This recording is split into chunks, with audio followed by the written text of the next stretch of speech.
Friend, welcome to my YouTube channel. आज हम बात करते हैं प्लेटो के न्याय के सिद्धांत के बारे में। देखते हैं प्लेटो ने न्याय के सिद्धांत के बारे में क्या क्या बातें कही हैं और कौन कौन सी बातों को सबसे महत्वपूर्ण माना है। जो प्लेटो का संपूर्ण राजनीतिक चिंतक और प्रसिद्ध ग्रंथ रिपब्लिक का केंद्र बिंदु उसका न्याय संबंधी सिद्धांत था। उसने न्याय के सिद्धांत को इसमें सबसे महत्वपूर्ण माना है। रिपब्लिक ग्रंथ का मूल शीर्षक न्याय से ही संबंध रखता है। प्लेटो का जो मानना है कि आदर्श राज्य की स्थापना तभी हो सकती है जब न्याय स्थापित किया जा सके। प्लेटो जहाँ पर रहता है वहाँ के लोगों को न्याय की परिभाषा समझाना चाहता है। वह न्याय को सबसे महत्वपूर्ण मानता है। न्याय के द्वारा ही राज्य में शांति बनी रह सकती है। देखते हैं प्लेटो के जो न्याय के बारे में विचार थे वो किस प्रकार थे। प्लेटो की न्याय संबंधी धारणा उसके आदर्श राज्य की अभिन्न है। प्लेटो है जो वो न्याय संबंधी धारणा को आदर्श राज्य का अभिन्न अंग मानता था। उसके बिना आदर्श राज्य की स्थापना नहीं की जा सकती और वह न्याय को सबसे ऊपर मानता था। वह आदर्श राज्य के लिए न्याय को एक महत्वपूर्ण अंग मानता था। प्लेटो का मानना था कि हर व्यक्ति को उसके अपने मनपसंद काम करने की पूरा अधिकार होना चाहिए, तभी राज्य का भला हो सकता है। बार्कर के अनुसार न्याय की खोज करने के लिए प्लेटो ने अवशेष की विधि को अपनाया। प्लेटो ने राज्य के गुणों को 4 भागों में बांटा। पहला विवेक, दूसरा बुद्धिमत्ता, तीसरा साहस, चौथा आत्मनियंत्रण। देखिए, जो बुद्धिमत्ता है वो प्रशांत वर्ग का गुण था, साहस संरक्षक वर्ग का गुण था, आत्मनियंत्रण उत्पादक वर्ग का गुण था। प्लेटो के अनुसार अपने कर्तव्यों का उचित पालन करना और दूसरों के कार्यों में हस्तक्षेप न करना ही न्याय है। सुक्रांत के अनुसार अपने कार्यों को योग्यता से और उसे सही ढंग से करना न्याय है। देखिए, प्लेटो ने न्याय को 2 भागों में बांटा, एक सामाजिक न्याय, एक व्यक्तिगत न्याय। जो सामाजिक न्याय था वो इस प्रकार था। प्लेटो के अनुसार जब शासक, सैनिक और उत्पादक वर्ग अपने अपने क्षेत्रों में कार्य करते हुए एक दूसरे के हित के बारे में सोचते हैं और उसे न्याय कहा जाता है। प्लेटो के न्याय सिद्धांत के सामाजिक स्वरूप को सेबाइन ने अपने शब्दों में प्रस्तुत किया है। उसने कहा है, न्याय वह बंधन है जो एक दूसरे को एकता के सूत्र में बांधता है। बार्कर ने इस विचार को इन शब्दों में व्यक्त किया है। समाज में विभिन्न प्रकार के व्यक्ति होते हैं, जैसे शासक, सैनिक, उत्पादक। जब ये तीनों अपना काम सही ढंग से करते हैं और स्रोत धर्म का पालन करके समाज को एक इकाई में गूंथते हैं तो अपने में पूर्ण है, उसे ही हम सामाजिक न्याय कहते हैं। प्लेटो का जो न्याय का सिद्धांत है, न्याय को समाज में नैतिक जीवन के हेतु एक अपरिहार्य गुण मानता है। व्यक्तिगत न्याय, जो व्यक्तिगत न्याय है वो दूसरा पॉइंट है। प्लेटो के अनुसार राज्य व्यक्ति का ही स्वरूप है। जो राज्य है वो व्यक्तियों का ही स्वरूप है। प्लेटो के अनुसार जिस प्रकार राज्य के 3 अंग होते हैं, ठीक उसी प्रकार व्यक्ति के मस्तिष्क के भी 3 अंग होते हैं, भूख, उत्साह और तर्क। ये तीनों अंग व्यक्ति में जरूर पाए जाते हैं। जिस प्रकार राज्य के 3 अंग बिना किसी हस्तक्षेप के कार्य करे तो न्याय कहलाता है, ठीक उसी प्रकार अगर व्यक्ति के भी अगर तीनों अंग सही ढंग से कार्य करेंगे तो वह न्याय कहलाएगा और समाज में न्याय की स्थापना हो सकेगी और एक आदर्श राज्य की स्थापना हो सकेगी। निष्कर्ष रूप में हम कह सकते हैं कि प्लेटो ने न्याय की परिभाषा बिल्कुल सही दी है और सबको समझाने की कोशिश की है। अब हम बात करते हैं प्लेटो के न्याय सिद्धांत की विशेषता निम्नलिखित है। ठीक है, पहली विशेषता जो है वो है आंतरिक। प्लेटो के मत अनुसार न्याय कृत्रिम या बाहरी न होकर आंतरिक आरोपित न किया जाकर मनुष्य के अंतःकरण की सर्वश्रेष्ठ स्थायी भावना है, जो आत्म संयम पर आधारित है। अगर मनुष्य आत्मा से तो वह न्याय की स्थापना कर सकता है। दूसरा जो महत्वपूर्ण पॉइंट है वह है विशिष्टकरण का सिद्धांत। प्लेटो के न्याय का सिद्धांत कार्य विश्लेषणकरण पर आधारित है। समाज के 3 वर्ग होते हैं, तीनों वर्गों के विशिष्ट कार्य हैं। इन सिद्धांत के अनुसार व्यक्ति को नियंत्रण कार्य करना चाहिए। तीसरा जो पॉइंट है वह है सामंजस्य तथा एकता का सिद्धांत। प्लेटो के अनुसार न्याय आपस में सामंजस्य स्थापित करता है। यह एक दूसरे में एकता की भावना को जागृत करता है। राज्य में अगर न्याय बना रहे तो यह एक दूसरे राज्य को जोड़ता है। चौथा पॉइंट है हस्तक्षेप का सिद्धांत। प्लेटो का न्याय का सिद्धांत हस्तक्षेप का सिद्धांत है। न्याय के मामले में कोई हस्तक्षेप नहीं होना चाहिए। नैतिक, पांचवा पॉइंट, प्लेटो का राज्य एक नैतिक इकाई है। न्याय का सिद्धांत कानूनी धारणा पर आधारित नए जीवन के सभी पक्षों से संबंधित है। छठा पॉइंट, समस्त पक्षों से संबंधित। प्लेटो के अनुसार न्याय सभी पक्षों से संबंधित होता है। सभी पक्षों में न्याय की बहुत जरूरत होती है। जो सातवां पॉइंट है, व्यक्तिवाद का विरोधी। प्लेटो के अनुसार न्याय व्यक्तिवाद का विरोधी है, क्योंकि व्यक्ति राज्य की अलग इकाई न होकर राज्य का ही अंग है।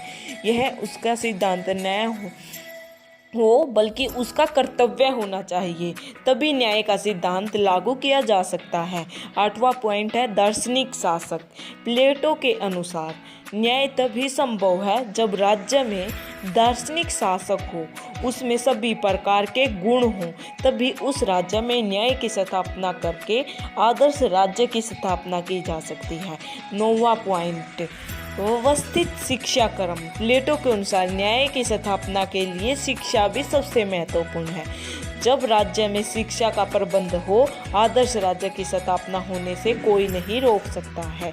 शिक्षा के द्वारा न्याय स्थापित किया जा सकता है और इसके बाद आदर्श राज्य की स्थापना हो सकती है। और 10वां पॉइंट है साम्यवाद का सिद्धांत। प्लेटो का न्याय सिद्धांत उसके साम्यवाद के सिद्धांत के अर्थ को स्पष्ट करता है। शासक वर्ग तथा सैनिकों को चिंताओं से मुक्त कराने के लिए उनको संपत्ति तथा परिवार से मुक्त रखा। 11वां पॉइंट है शक्ति के विकेंद्रीकरण पर आधारित। जो न्याय का सिद्धांत है वो शक्ति के विकेंद्रीकरण पर आधारित है। प्लेटो के अनुसार उसने सभी शक्तियों को बांट दिया है, इसीलिए इसके बाद अगर ये शक्तियाँ अपने अपने कार्य में कार्य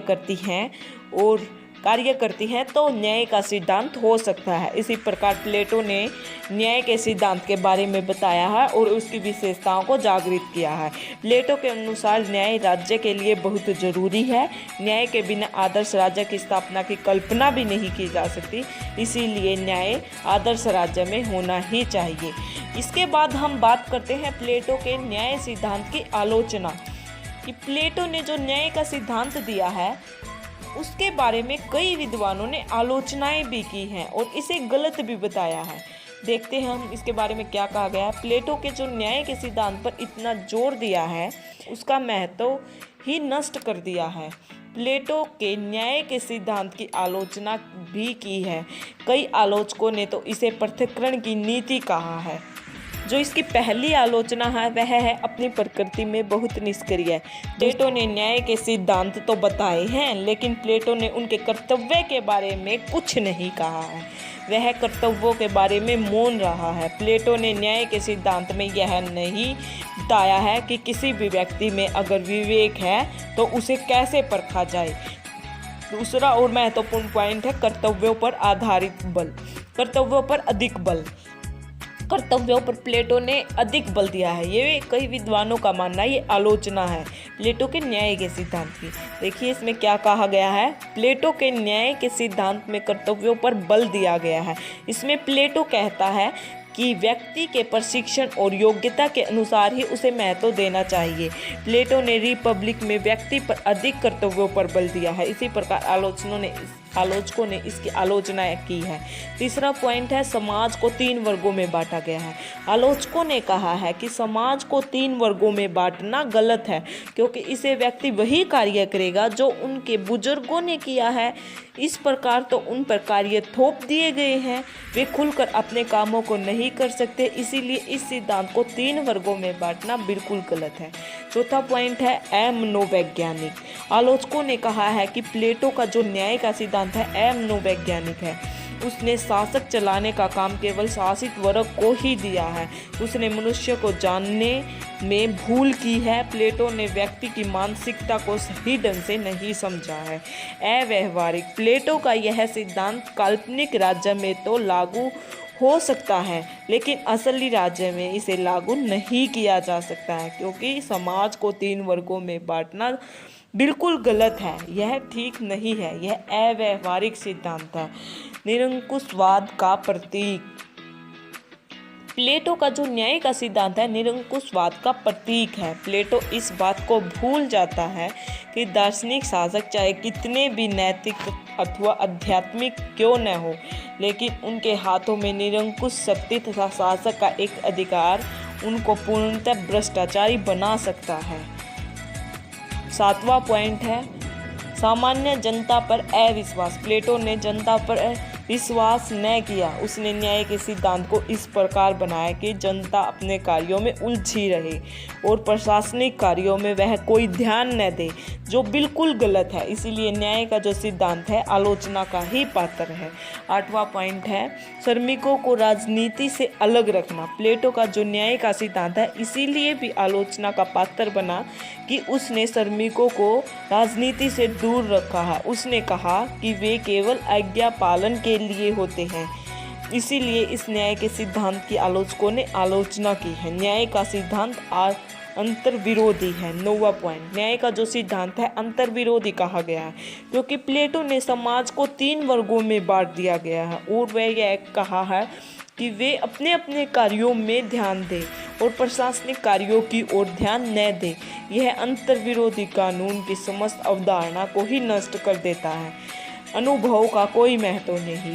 प्लेटो का जो न्याय की धारणा के अध्ययन से यह आश्चर्यजनक और तथ्य सामने आता है कि इसमें अनुभवों को कोई महत्व नहीं दिया। प्लेटो ने एकदम से नवीन व्यवस्था के बारे में बताया है। 11वां पॉइंट है राज्य साध्य और व्यक्ति साधन। प्लेटो ने न्याय सिद्धांत में व्यक्ति अपने कर्तव्यों के निष्पादन में अनंत राज्य में विहीन हो जाता है।